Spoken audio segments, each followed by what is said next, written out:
Halo, Assalamualaikum warahmatullahi wabarakatuh. Nama saya Muhammad Rizky Saputra. Hari ini saya akan menjelaskan tentang indefinite article dalam bahasa Inggris. Dan saya akan memberikan pembahasannya di slide yang akan saya bawakan setelah video pembuka ini. Oke, silakan menyaksikan. Oke, Assalamualaikum warahmatullahi wabarakatuh. Hari ini saya akan menjelaskan tentang indefinite article, yaitu atau an. Hari ini agendanya itu adalah yang pertama, pengertian artikel. Yang kedua, jenis-jenis artikel. Yang ketiga, cara pemakaian indefinite article. Penggunaan non-kuantitatif dari indefinite article. Penggunaan kuantitatif dari indefinite article. Dan penggunaan khusus dari indefinite article. Jadi hari ini kita akan konsentrasi untuk membahas mengenai indefinite article. Jadi apa sih artikel itu? Artikel itu adalah sebuah subkategori khusus dari determinatif yang diberikan pada suatu nomina atau frasa nomina untuk menyatakan bahwa nomina yang mengikutinya itu spesifik atau non-spesifik. Kenapa disebut oleh determinatif? Karena dia itu menyatakan nomina. Jadi dia mempengaruhi nomina secara langsung, sehingga determinatif ini yang berupanya artikel itu akan memberikan informasi tambahan mengenai nomina yang mengikutinya, apakah dia spesifik atau non-spesifik. Jadi artikel itu terbagi jadi dua ya, yang pertama definite, yang kedua indefinite. Definite artikel itu adalah sesuatu yang ditambahkan ke dalam nomina yang entitasnya atau hal atau apapun yang diutarakan oleh nomina itu diketahui dengan baik oleh pendengar maupun pembicara. Sedangkan indefinite itu entitasnya tidak spesifik. Sehingga kita bisa mengambil kesimpulan bahwa pembicara tidak mengharapkan atau mengetahui entitas yang spesifik dari yang diceritakan. Contohnya yang di bawah ini ada bring me the ladle. Jadi the ladle ini itu centongan ya. Bawakan aku centongan. Tapi ketika dia mengatakan the, maka aku tahu centongan yang mana yang dia maksud. Sedangkan dengan yang warna merah ini, bring me a ladle, bahkan si pembicara tidak mengetahui di mana centongan itu. Makanya dia tidak bisa bilang the. Dia hanya bisa bilang karena mengindikasikan bahwa pendengar harus mencarikan benda yang dimaksudkan oleh pembicara. Jenis-jenis artikel. Definite artikel, yaitu the. The itu untuk mengidentifikasi sesuatu. Sehingga kita pembicara dan pendengar sudah mengetahui apa yang kita maksud si pembicara menggunakan the plus nomina. Lalu yang kedua ada indefinite article. Indefinite article itu atau an. Itu untuk menggolongkan. Jadi akan digunakan lebih banyak untuk menggolongkan suatu nomina ke dalam suatu kelompok tertentu yang akan diberikan dengan kelompoknya nanti. Jadi misalnya a domestic animal, a cat is a domestic animal. Jadi kucing itu adalah binatang jinak. Pembicara akan memasukkan kucing ke dalam golongan binatang jinak atau binatang yang bisa dipelihara. Terus ada zero article. Jadi zero article ini digunakan khusus untuk nomina jamak dan uncountable. Padahal sama. Definisinya itu bisa indefinite, tapi zero article itu khusus untuk nomina yang jamak dan uncountable untuk membahas secara general. Lalu ini ada pemakaian indefinite article. Nah, yang pertama, kita gunakan sebelum nomina dan frasa nomina yang dimulai dengan bunyi konsonan. Walaupun frasa nomina atau nomina dimulai dengan huruf vokal, kalau nomina tersebut dibaca dengan bunyi konsonan, maka ia akan didahului tetap dengan Contohnya itu yang pertama ada a university. University itu depannya y, bukan u. Jadi kita bukan baca university, tapi university.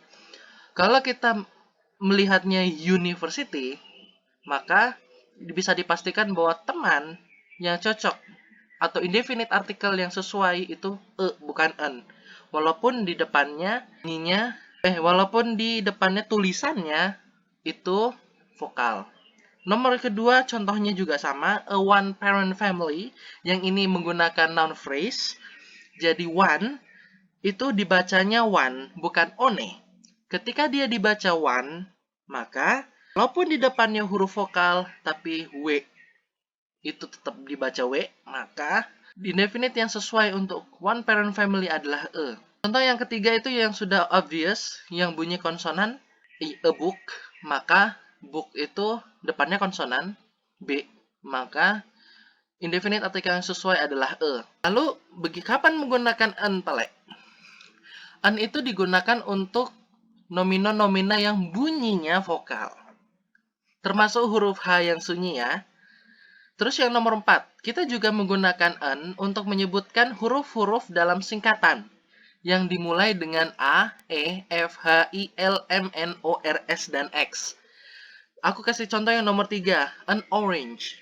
Orange itu O-nya itu adalah salah satu dari yang ada di International Phonetic Alphabet yang dikatakan atau dikategorikan sebagai vokal.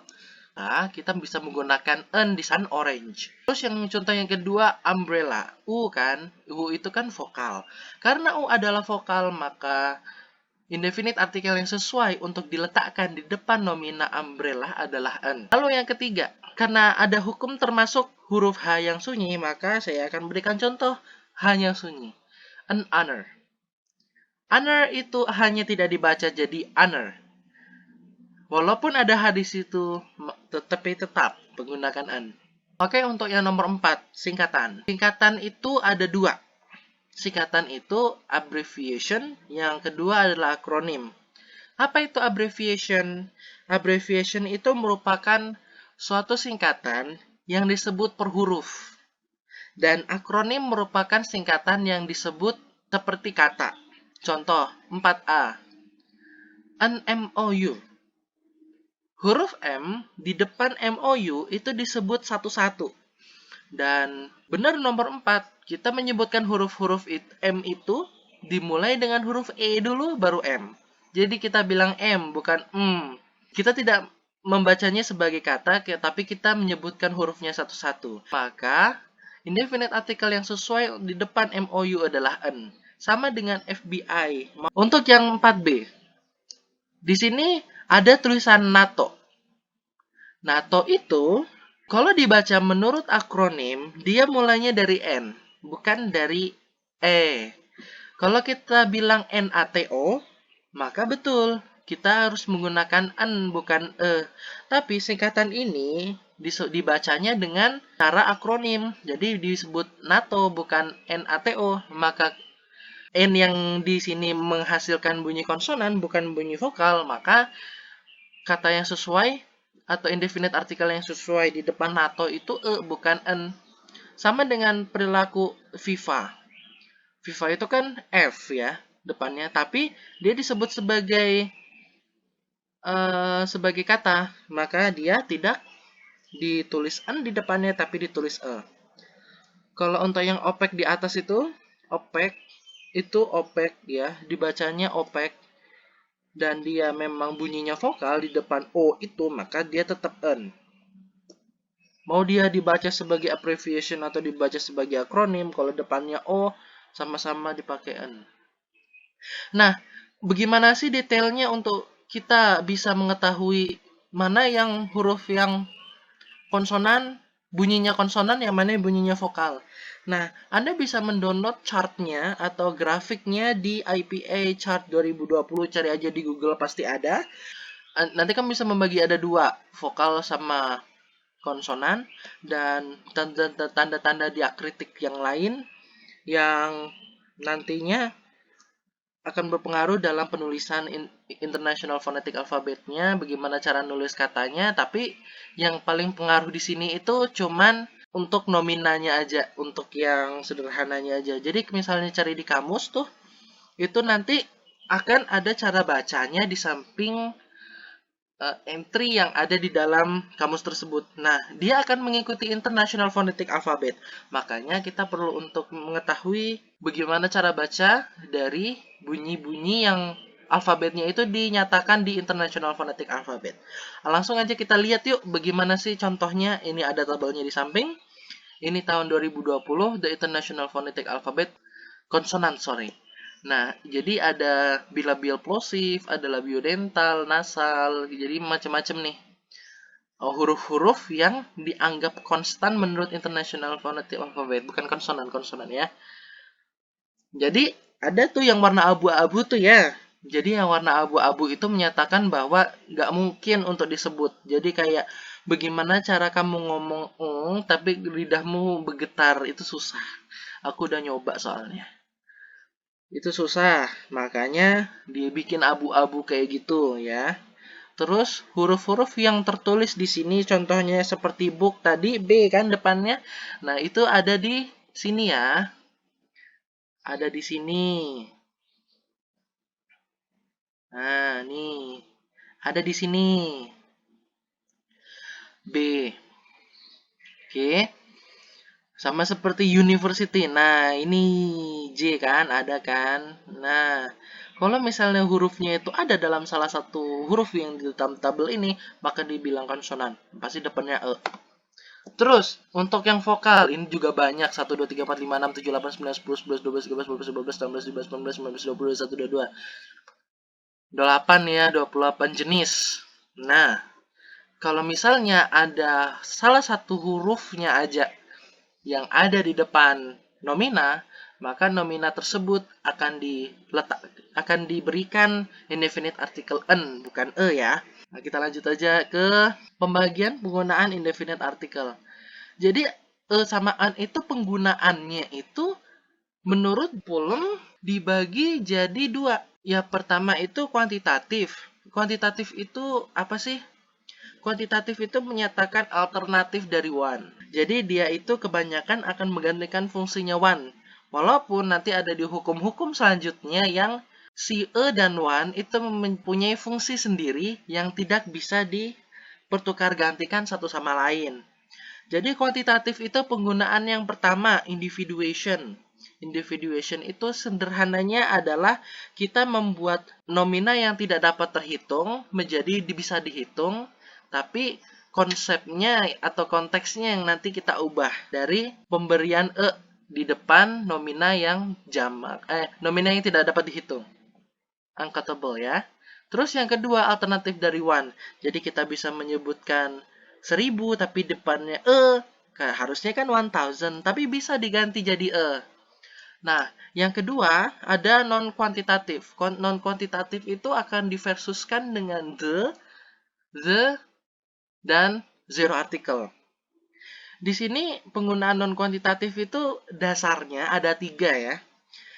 Ada introduction, mengintroduksi, memasukkan entitas baru ke dalam teks. Umumnya seperti itu. Terus yang nomor 2 itu menjelaskan tentang sesuatu yang kamu tidak perlu tahu. Sama seperti yang saya jelaskan sebelumnya yang di awal tadi, saya menyatakan bahwa indefinite article itu adalah artikel yang digunakan untuk mengutarakan sesuatu yang bahkan pembicara pun tidak mengetahui atau mungkin tidak perlu untuk mendengar untuk mengetahui apa yang dia maksud. Makanya di sini penggunaannya non spesifik. Yang ketiga adalah description. Jadi kita menjelaskan orang lain. Jadi kita langsung menggolongkan ini dengan menggunakan untuk memberikan penggolongan sekaligus memberikan informasi baru kepada pendengar ke dalam diskursus. Diskursus itu adalah bentuk komunikasi maupun komunikasi yang lisan maupun yang tertulis. Terus mari kita langsung ke non-quantitative usage of indefinite article. Jadi kita ke penggunaan non-kuantitatif dari artikel yang indefinite. Yang pertama, digunakan untuk membicarakan suatu benda, kejadian, atau perihal yang partikular tapi tidak spesifik. Ini digunakan ketika pembicara tidak mengharapkan pendengar mengetahui hal-hal yang dimaksud olehnya, atau pembicara tidak mungkin mengutarakan hal spesifik tersebut kepada pendengar. Contohnya itu adalah yang pertama, I really need a cup of coffee.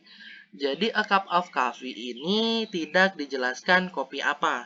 Pokoknya segelas kopi, aku mau segelas kopi, 1 gelas kopi, tanpa perlu tahu apa sih yang aku mau minum, isinya apa yang ada di dalam cup itu, kopi yang jenis apa, nggak perlu tahu kamu. Yang kedua, you never see a police officer in this part of the town, did you? Nah, a police officer di sini tidak ada sama sekali yang bisa mengetahui orang yang mana yang pembicara maksud. Tapi dia tahu dia akan mengatakan seorang petugas pihak yang berwajib, yaitu polisi. seorang polisi. Tapi dia tahu, oh maksudnya kamu bilang itu polisi, oh mungkin polisi yang di luar, tapi ada nggak ya di sini? Kan otomatis si pendengar akan bertanya seperti itu kan. Oke, sekarang lanjut yang kedua.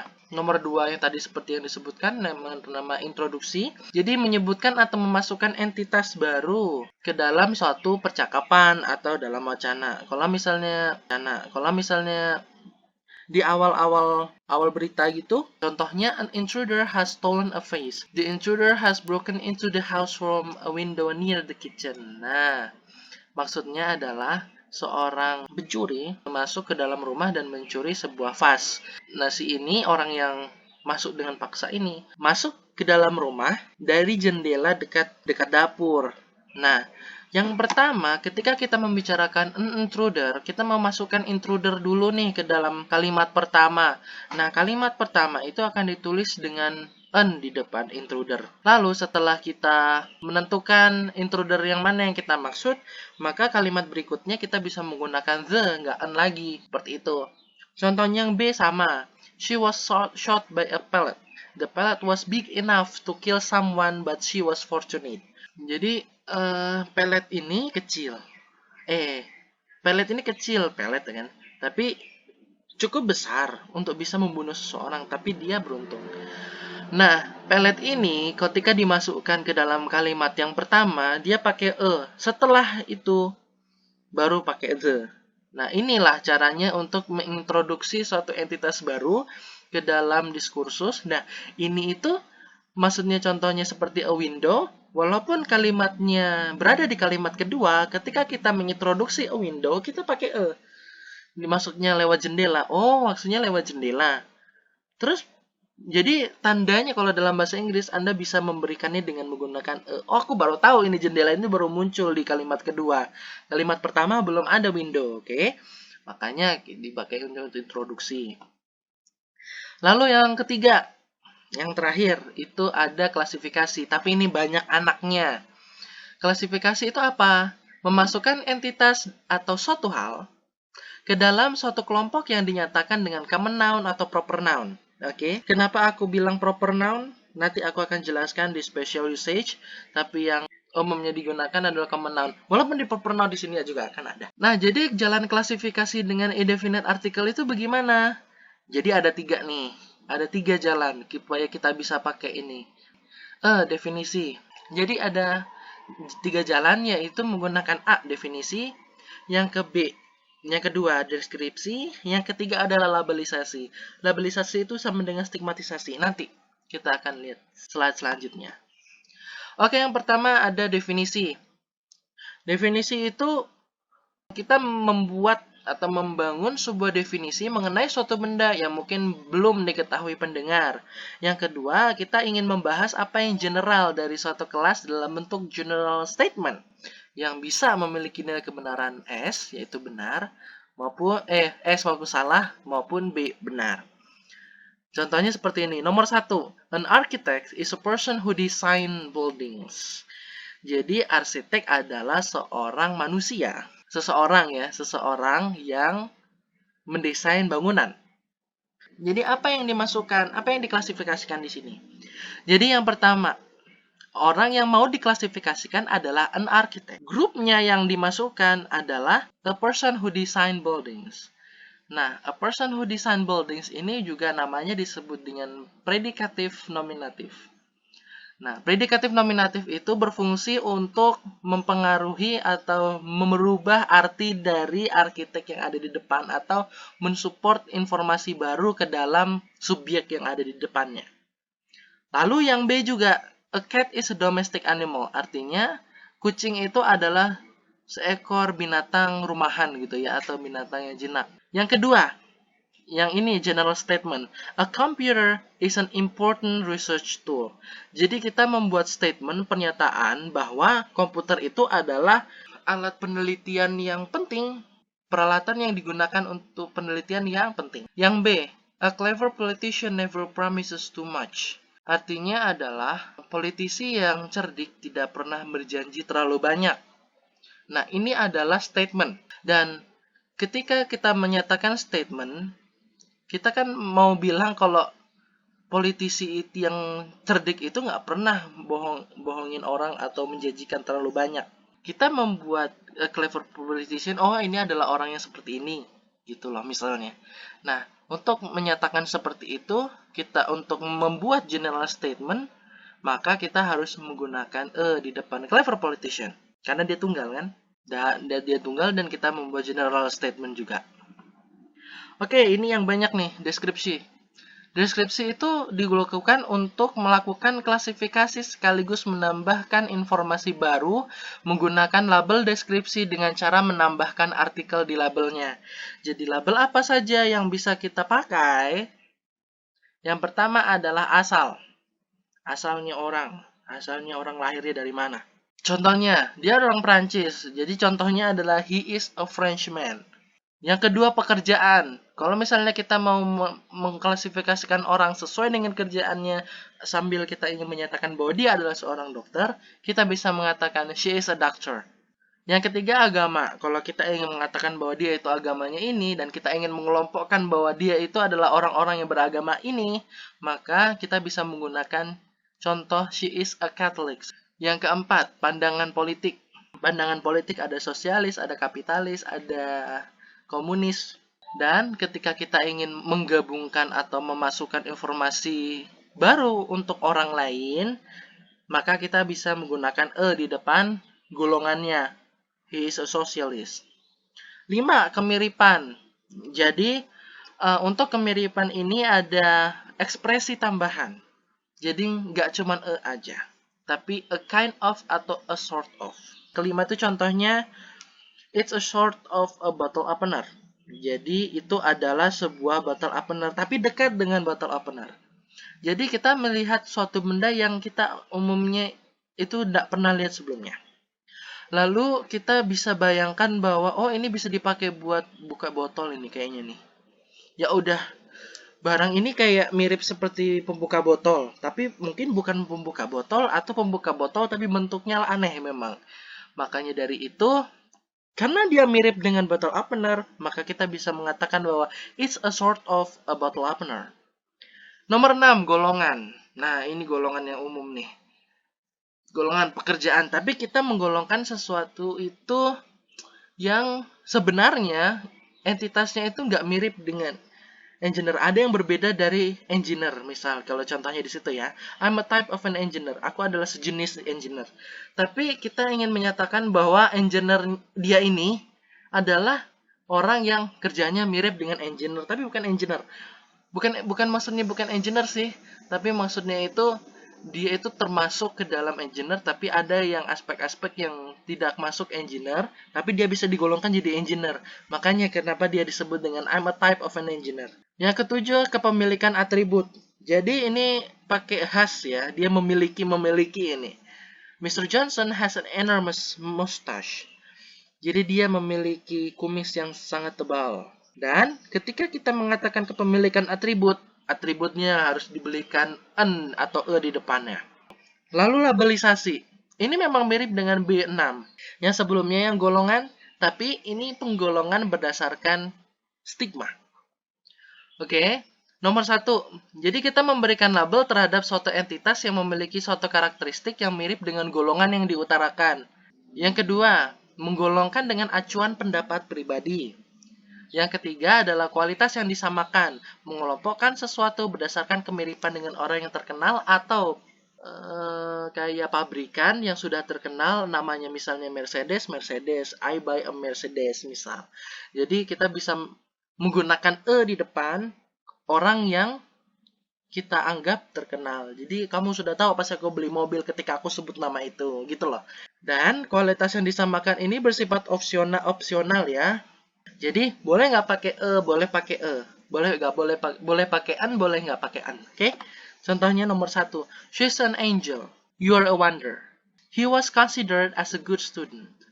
Jadi contoh yang kedua ya, he was considered as a good student. Dia dianggap sebagai murid yang baik. Nah, ketika kita ingin memasukkan considered a good student, kita memasukkannya berdasarkan stigma.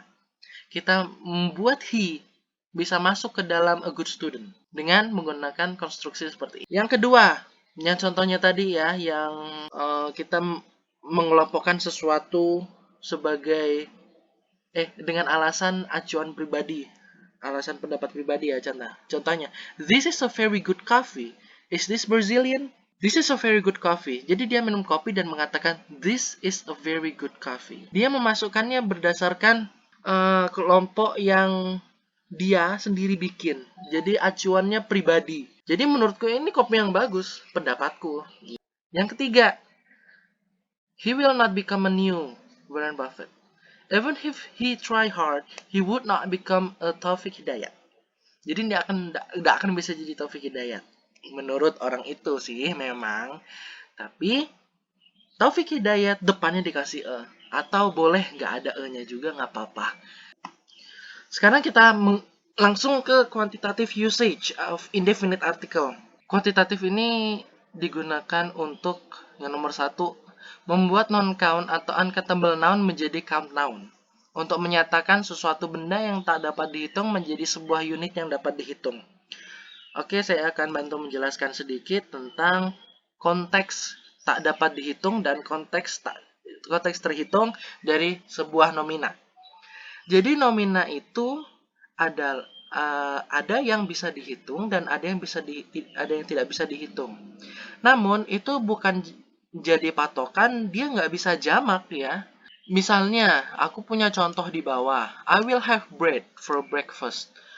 Aku ingin makan roti untuk sarapan. Roti di sini itu tak dapat dihitung karena memang pada dasarnya dia mau mengatakan bread secara umum. Lalu dia ingin makan bread juga, dan bread itu uncountable sifatnya. Jadi bread itu yang barangnya dipotong, potongannya bisa disebut sebagai bread. Nomina tersebut bisa digunakan ketika barang tersebut dibagi dua, lalu nomina tersebut bisa menyebut dua-duanya. Sedangkan untuk countable itu adalah nomina yang contohnya seperti kursi. Kursi itu countable. Kenapa countable? Karena kalau dibagi-bagi, misalnya sebuah kursi kamu pisahin bagian-bagiannya, maka bagian-bagian itu tidak bisa disebut dengan kursi. Oleh karena itu disebut dengan countable karena dia perlu unit. Kalau unitnya dipisah, maka sudah berarti itu bukan nomina yang dimaksud. Jadi kursi itu tidak bisa disebut sebagai kursi ketika dia itu sudah dikomposisi menjadi bagian-bagian dari kursi. Untuk yang uncountable, ketika air kamu bagi dua dari gelas, misalnya kamu punya 500 ml air. Ketika kamu bagi dua jadi 250 ml, 250 ml, air yang ada di gelas satunya yang kamu bagi itu akan bisa disebut air juga. Maka dari itu disebut dengan konteks uncountable. Nomina yang ada countable bisa menjadi countable ketika diberikan di depannya. Nah, maksudnya individuation itu apa? Nah, ini maksudnya. Jadi kita itu mengunitkan. Jadi kita membuat bread ini bisa dihitung. Bagaimana caranya? Dengan membungkusnya dengan suatu hal yang atau mengubah kontainernya supaya dia itu bisa dihitung per biji. Contoh yang nomor 2, water blocks the reaction simultaneously. Dan table 5 wants an iced tea and a water. Airnya itu bisa dihitung, di situ a water. Heran kan? Karena gelasnya segelas air itu artinya. Jadi meja 5 mau es teh, segelas es teh dan segelas air putih. Yang contoh ketiga, kita langsung ke yang biasanya disebut dengan abstract noun. Abstract noun itu menceritakan sesuatu yang abstrak. There was absolute silence. Jadi silence-nya ini absolut. Ketika kita ingin menceritakan diam atau keheningan yang berlanjut dan sangat hening gitu, nggak ada suaranya sama sekali, maka kita bisa mengatakan absolute silence. Tapi konteks uncountable-nya ada. There was a short silence. Artinya apa? A short silence itu diam yang bertempo. Ada waktunya, bisa dihitung waktunya berapa kali atau berapa lama. Dan yang di sini yang difokuskan itu adalah banyaknya waktu diamnya. Jumlah waktu diamnya. Di situ juga pakai individuation. Jadi a short silence itu artinya satu kali diam ya. Oke ya, ngerti ya mudah-mudahan ya. Terus nomor 2, versus one. Ini penggunaannya dapat bertukar ganti dengan one ya, ketika mengacu pada jumlah yang dinyatakan sebagai satu dalam pernyataan di bawah ini. Yang pertama adalah bilangan satu. Kayak 1000. 1000 kan 1000, tapi di sini bisa diganti jadi 1000. Yang kedua adalah paruhan atau pecahan. Contohnya a quarter, a third, and a half. Jumlah uang, a pound, a dollar. Tapi $1.05. Maksudnya adalah kita ingin menyebutkan 1 pound. Kita ingin menyebutkan $1. Tapi kalau kita mau menghitung $1 dan 5 sen, kita harus pakai one bukan a. Oke. Berat atau hasil pengukuran. A pound, a kilo, a foot, a meter. Maksudnya 1 meter. Tapi 1 meter itu diganti jadi a meter. Yang nomor 3, versus one. A digunakan secara khusus untuk menyatakan satu yang tidak ditentukan. Dan one untuk berhitung. Penggunaan ini tidak dapat dipertukar gantikan. Contohnya, yang pertama, it was 1 coffee we ordered, not 2. Yang salah yang di bawah, it was a coffee we ordered, not 2. Kenapa salah? Karena one ini di sini fungsinya buat ngitung, bukan buat satu yang tidak ditentukan. Kamu sudah tahu barangnya di mana, jadi kita pakai cardinal number, bukan pakai indefinite article. Tapi untuk yang B, a knife is not good. You need a screwdriver to do the job. A knife di sini itu adalah satu buah pisau yang tidak ditentukan pisau yang seperti apa. Yang penting sebuah pisau itu nggak bagus untuk kerjaan ini. Maka kamu perlu obeng untuk mengerjakan pekerjaan ini dengan baik. Dan obeng ini tidak dihitung karena pakai e. Dan a knife ini juga tidak dihitung. Dia ingin menceritakan a knife loh, a knife. Sebuah pisau ini loh, nggak bisa pakai kayak gini ya. Jadi dia tidak ditentukan pisaunya seperti apa, secara spesifik seperti apa. Makanya konstruksi menggunakan one knife is not good, you need a screwdriver to do the job tidak tepat. Yang keempat, versus per. Ini digunakan dalam pernyataan pengukuran yang berubah berdasarkan harga atau satuan waktu. Jadi seperti 40 km per jam atau 80.000 per kilo misal. Contohnya di sini ya, satu harga versus berat, 80 penny a kilo, jadi 80 sen a kilo, 80 pound kali ya a kilo. Jarak versus dengan waktu, 40 km per jam.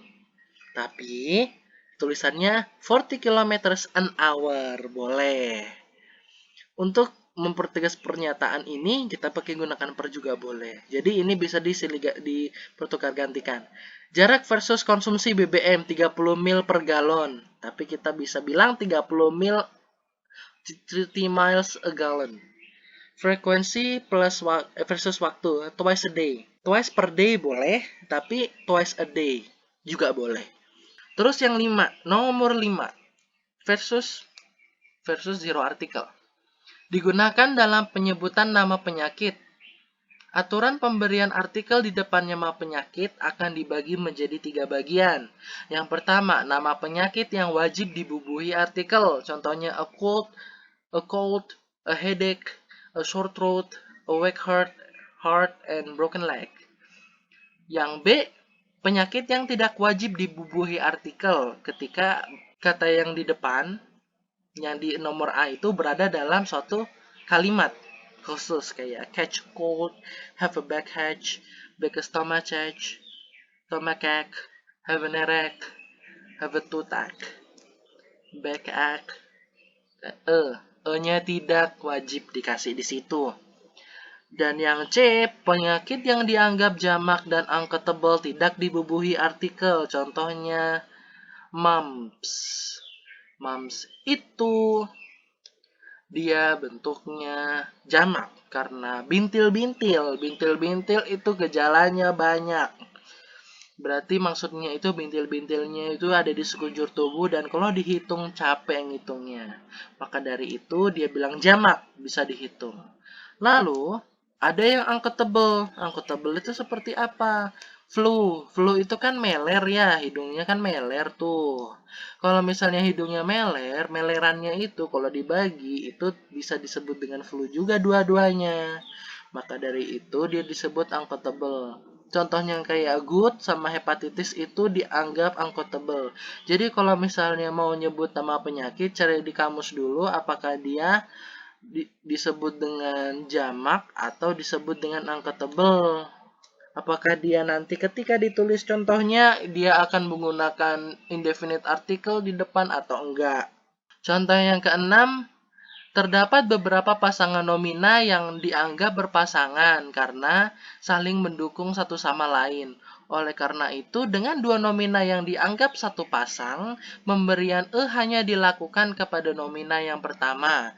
Untuk penyebutan nomina yang bukan dianggap pasangan, artikel ditambahkan pada tiap nomina. Jadi ada pasangan-pasangan nomina yang biasa disebut dengan bahasa Inggris, dalam bahasa Inggris. Maka dari itu, ketika disebut dengan pasangan, maka yang dikasih itu cuma di depan cup aja, contohnya di situ. Saucer tidak dikasih Contohnya, a cup and a saucer, a cup and saucer, a hat and coat, a knife and fork. Dan yang bukan disebut pasangan kayak a book and a pencil, dia ditambahkan pada tiap nomina, a bowl and a plate, a cutlery and a paperwork. Nah, kan di depan dua pasangan ini. Sekarang kita masuk ke seksi yang terakhir, yaitu special usage of indefinite article.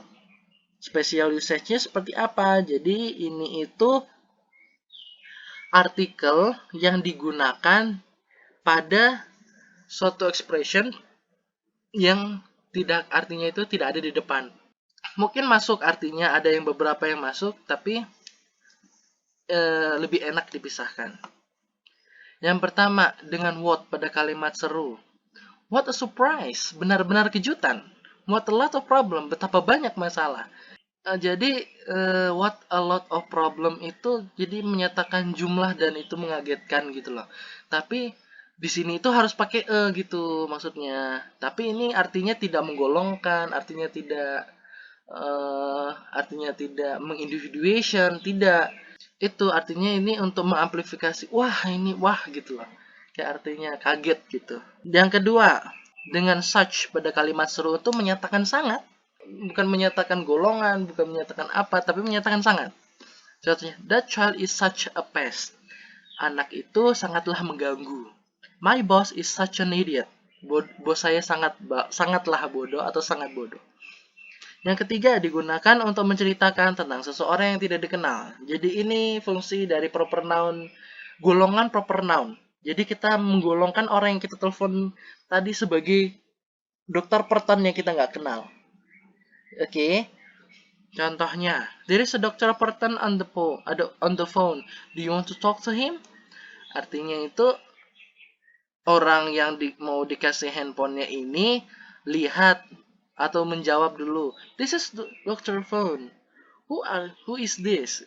Dia nggak jawab, dia ngasih dulu ke HP temennya karena yang di telepon itu adalah HP temennya. Lalu Dr. Perton ini juga belum dikenal juga sama si pendengar yang akan menerima HP ini. Makanya si pembicara mengatakan there's a Dr. Perton on the phone. Do you want to talk to him? Yang kedua, ada contohnya di situ. Dr. Perton is here for you. Ketika tidak menggunakan maka dia sudah tahu Dr. Perton itu siapa. Pendengar dan pembicara sudah mengetahui Dr. Perton itu, maka tidak menggunakan di sana. Sekian penjelasan saya. Apabila ada saran, tolong tulis di kolom komentar. Jangan lupa di subscribe dan di like. Assalamualaikum warahmatullahi wabarakatuh. Dan tunggu video saya yang lain yang akan saya bahas selengkap mungkin. Terima kasih setelah menonton.